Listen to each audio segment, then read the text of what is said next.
कई दफ़ा मुझसे ये सवाल किया जाता है, जो भी पेशेंट्स जो भी कंसल्टेशंस मेरे पास होती हैं वो मुझसे ये बार बार लगातार पूछते हैं कि हमें दांतों को साफ़ करवाना है, हम कितनी बार ऐसा साल भर में कर सकते हैं, या क्या ऐसा संभव है कि हमने दांतों की सफाई कराई और उसकी वजह से हमारी आँखों पर कोई असर पड़ गया या कोई और प्रॉब्लम शुरू हो गई, या फिर क्या दांत इससे कमज़ोर हो सकते हैं, क्या दांत हिलने लगते हैं दांतों की सफाई कराने से।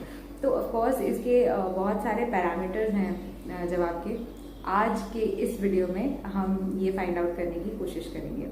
अभिवादन स्वीकार कीजिए डॉक्टर अश्लेषा तिवारी का। दरअसल दांत में जब भी कुछ पतली पपड़ी जैसी जमी होती है, जो कि इनिशियली जब भी हम कुछ खाते हैं तो दांतों के ऊपर एक पतली झिल्ली सी लेयर बनी हुई होती है। ये बैक्टीरिया और सलाइवा की एक लेयर होती है।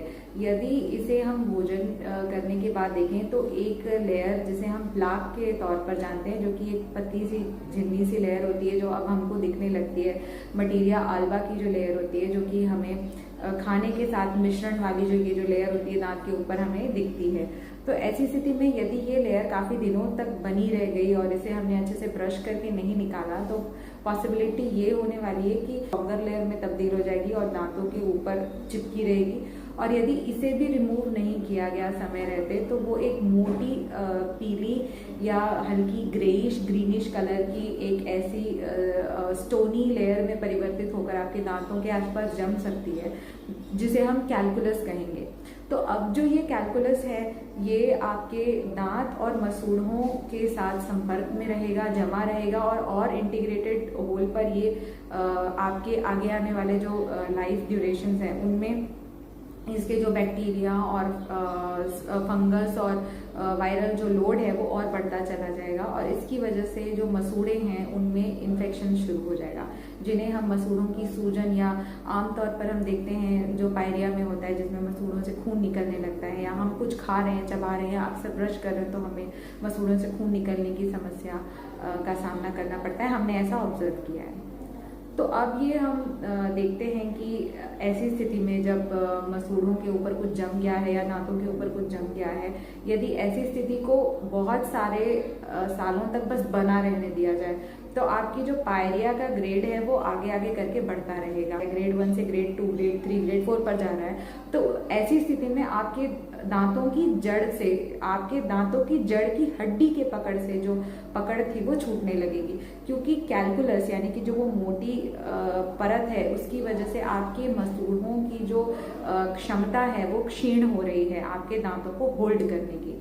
बस आप ये ऐसा समझिए कि दांतों को पेरिडोन्शियम होल्ड करके रखती है, और ये जो पेरिडोन्शियम है ये धीरे धीरे फाइबर्स इसके लूज होने लगते हैं।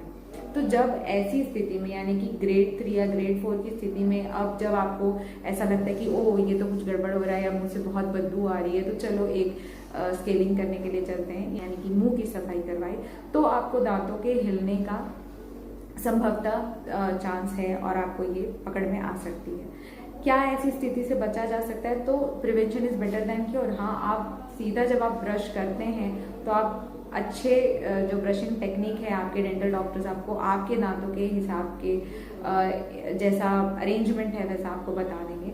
वरना मैं एक और वीडियो बना दूंगी कि एक यूजुअल एक अच्छा ब्रशिंग टेक्निक कौन सा होता है उस पर। अगर आप उसे फॉलो करेंगे तो आपको शायद कभी ऐसा कुछ करना ना पड़े।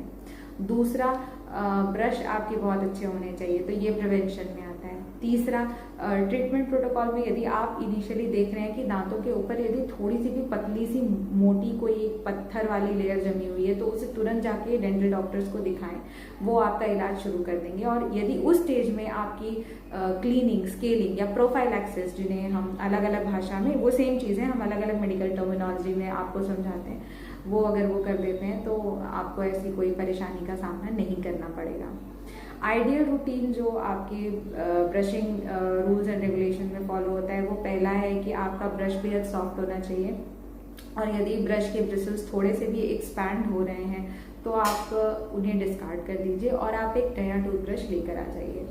दूसरा, आपका जो भी टूथपेस्ट है वो आपके दांतों के हिसाब से सूटेबल और मैचिंग होना चाहिए। अलग अलग टूथपेस्ट की अलग अलग क्राइटेरियाज होती हैं।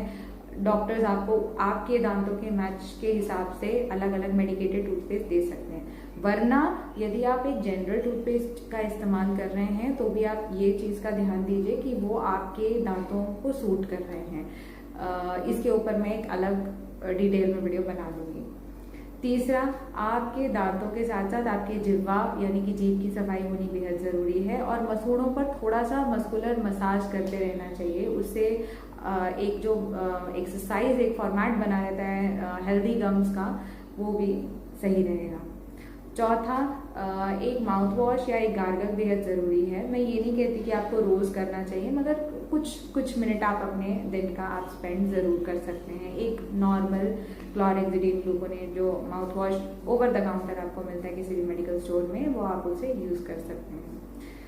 टेक अवे इस सेशन का ये है कि यदि आपको दांतों की सफाई करवानी है तो एक तो पहली बात, आप तंबाकू यदि खा रहे हैं तो आपको इसे करवाना पड़ेगा, लेकिन ये कोई रेजोल्यूशन नहीं है कि आपने तंबाकू या तंबाकू से संबंधित किसी उत्पाद का सेवन किया और अगर आपने दांतों की सफाई करवाते रह गए तो आपको कैंसर नहीं होगा। ऐसा नहीं है, कैंसर होगा क्योंकि तंबाकू है तो वो होना ही है। नहीं तो प्री कैंसरस कंडीशंस के लक्षण आपको दिखने लगेंगे। तो ये सफाई कराने से कैंसर नहीं होता है ऐसा कोई, ये भ्रांति है। दूसरी चीज़, आप सालाना एक बार जैसे डेंटल चेकअप कराते हैं, आप एक बार दांतों की सफाई करा सकते हैं, मगर तब जब ज़रूरत हो। ज़बरदस्ती यदि दांतों पर ऐसा कोई नहीं है तो ज़बरदस्ती आपको दांतों की सफाई कराने की ज़रूरत नहीं है। ब्लीचिंग आप करा सकते हैं यदि आपको ऐसा लग रहा है कि आपके दांत बहुत पीले हैं, तो आप बिल्कुल करवा सकते हैं। आप अपने डॉक्टर से वो कंसर्न शेयर कीजिए और वो आपको उसी हिसाब से गाइड करेंगे। तो ऑल इन ऑल आपको सफाई करवा लेनी चाहिए यदि आपको लग रहा है दांतों के ऊपर कुछ पपड़ी जमी हुई है या खून निकल रहे हैं या मसूड़े लूज हो रहे हैं, मसूड़ों में सूजन आ रही है, तो ऐसी स्थिति में आप ज़रूर सफाई करवाइए, मगर ज़बरन उसका एक एक्सर्शन मत कीजिए क्योंकि वाकई वो ऊपरी इनामल की लेयर को डैमेज कर सकता है। तो डॉक्टर्स आपको सही सलाह ज़रूर देंगे, वो ज़बरदस्ती आपकी स्केलिंग नहीं करेंगे। अगर आप ज़बरन करेंगे खुद के साथ ऐसा कुछ तो ज़रूर दांतों के ऊपर स्क्रीच लाइन पड़ सकती है जो एनामल को डैमेज कर सकती है। कोशिश कीजिए कि ऐसी ज़रूरत ना पड़े और आपकी ब्रशिंग अच्छी हो। सालाना एक डेंटल विजिट आप ज़रूर करें। यदि आपको लगता है कि डेंटल विजिट बहुत ज़्यादा खर्चीले होते हैं तो मेरा ये वीडियो का लिंक मैं दे रही हूँ, pocket friendly dental treatment and diagnosis, उसको आप ज़रूर देखिए। अभी के लिए मेरा नमस्कार स्वीकार कीजिए। आगे आने वाले इंटरेस्टिंग टॉपिक्स के साथ मैं ज़रूर आपके सामने प्रस्तुत रहूँगी। अभिवादन स्वीकार कीजिए डॉक्टर अश्लेषा का।